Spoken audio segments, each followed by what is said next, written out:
someone's gonna do it, someone's gonna win. It might as well be you.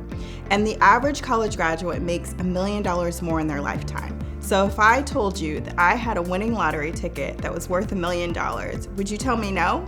You'd go for it. You'd say, I absolutely want that lottery ticket. So going to college, while it may be scary and uncomfortable and something you haven't done before, it's absolutely worth the effort. A lot of high school students think that things are just going to happen for them, and they don't realize that there are a lot of actions that they have to take in order to make that next step of what they're going to do post-high school, post-senior year. And so students who decide that they want something after that experience, they often have to put several steps into place in order to get into college, get into trade school, whatever it is they think they want to do. There are a lot of actions that need to be taken. Figuring out how you're going to pay for college. Most of our students are college bound, but they haven't figured out quite how to do that yet. Understanding the application process and how long it's going to take to apply to each of the schools that you're interested in. And then finally, understanding the higher ed process of applying, being admitted, and then deciding what school you're going to go to. It's like putting pieces of a puzzle together. Everyone's puzzle is different, and you'll have a beautiful picture at the end, but you have to put all of those individual pieces together.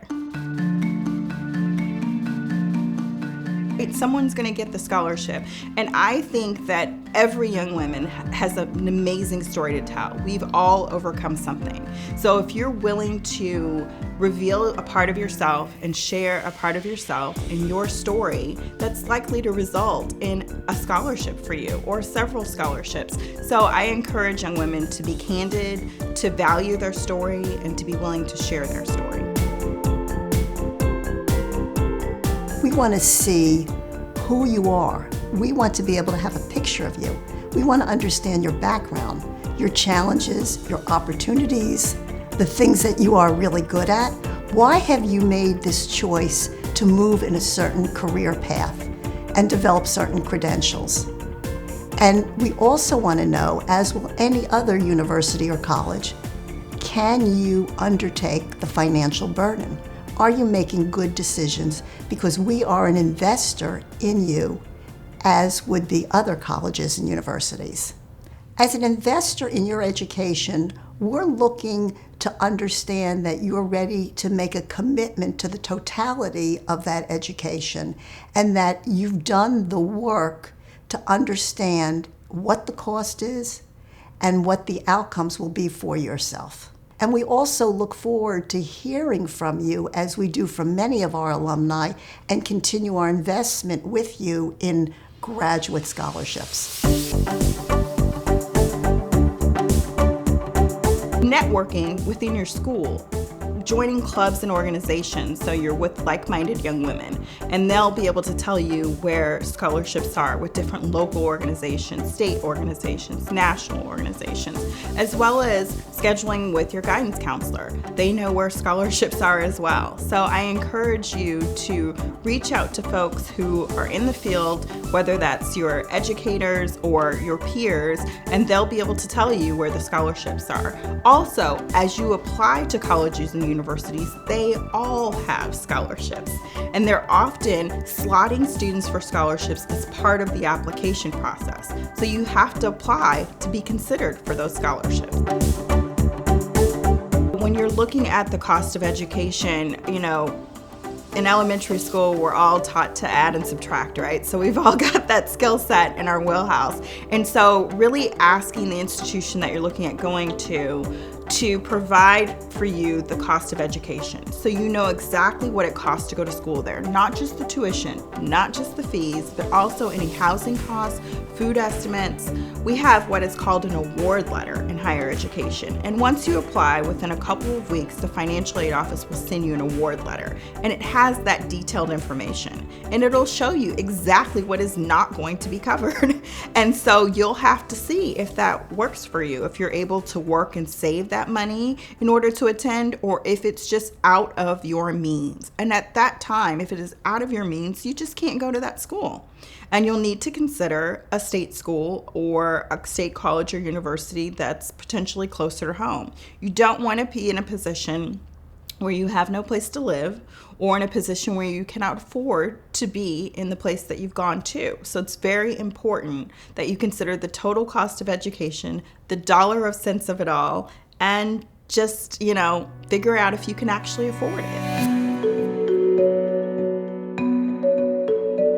Understand the career path that you're choosing and what are the wages and what are the possibilities financially, because you don't want to undertake a great financial burden in undergraduate school for a career that will not allow you to repay your debt. Loans have to be paid back, and they're paid back with interest rates.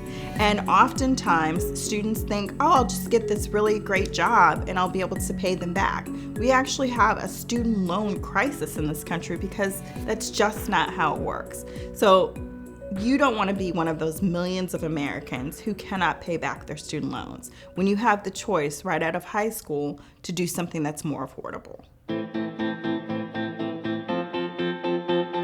State schools also receive state funding and federal funding. So the cost of education is significantly lower at state schools compared to private schools and colleges and universities.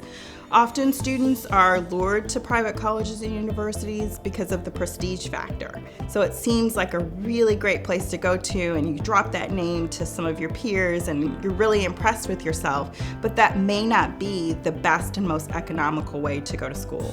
So I encourage students to let the prestige factor go and really consider that puzzle piece of putting your puzzle together and what's going to make the most sense for you financially. We're looking for a really cohesive story of what the young lady's skills are and passions are compared to her ambitions. And we want to make an investment that makes sense. A young lady who's going to succeed and has as many of her ducks in a row as she can, and that her story makes sense, that she's going to move forward and accomplish her goal. Home does provide that stability of, how your pantry is going to be full. The cost of rent, often students just think of rent, but it's also utilities and also potentially transportation. And those costs are a lot easier to control when you're staying at home with your family, as opposed to going away to school and not having a full handle yet, because you're just entering adulthood. So you don't always have a full handle on what that cost is of going away to school. So I often recommend that students really consider staying home and going to a local college or university, at least those first 2 years of school as they enter adulthood, to really get a clear idea of what the cost of education is.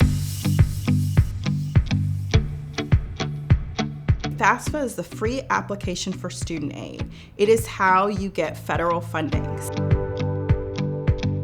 Our government wants students to go to college, and so they have set aside funding for students.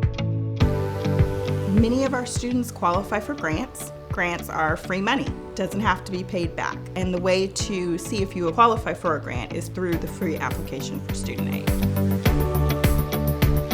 The highest level of what we call a Pell Grant is enough to pay for tuition and books at any state college.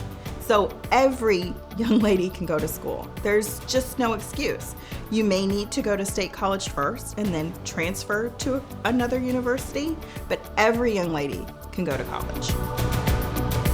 Bright Futures is a wonderful state program, and it's how we take care of our Florida students in the state of Florida. So students who have achieved a certain grade level, a certain test score, will qualify for part of their tuition to be covered at one of the state schools. So do really well in high school so that you qualify for the Bright Futures program, which is valid at any Florida college and university. There are scholarships that apply to vocational programs. I think that there are even more so now as we have a push towards technical and vocational schools. I will say that Bright Futures also applies to technical and vocational schools. So if you go that route, it doesn't preclude you from getting a Bright Futures scholarship. Even if you're an undocumented student, you may qualify for private scholarships and funding from the institution itself. All three of our local colleges, Miami-Dade College, Broward College, and Palm Beach College, do have programs for undocumented students as well. In mentoring young women, I've seen young women who were homeless, young women who were abused, young women who suffer from low self-confidence and low self-esteem. And I've seen those young women go to college, be successful, and live wonderful lives. And so I encourage young women to apply and let that be your story. It's very exciting for us to read hundreds of applications because we see how hard you're working, and we see how smart you are in figuring out the challenges of your life and moving forward through those challenges. And it's a real privilege to make decisions that we know are going to be helpful to you and your future. So apply. It's your ticket to the game. You can't play the game if you don't apply, right? So I think it's super important to encourage young women to apply for scholarships at Women of Tomorrow and scholarships at other organizations as well. We're here to help. We have this funding because we want to give it to young ladies, so please apply.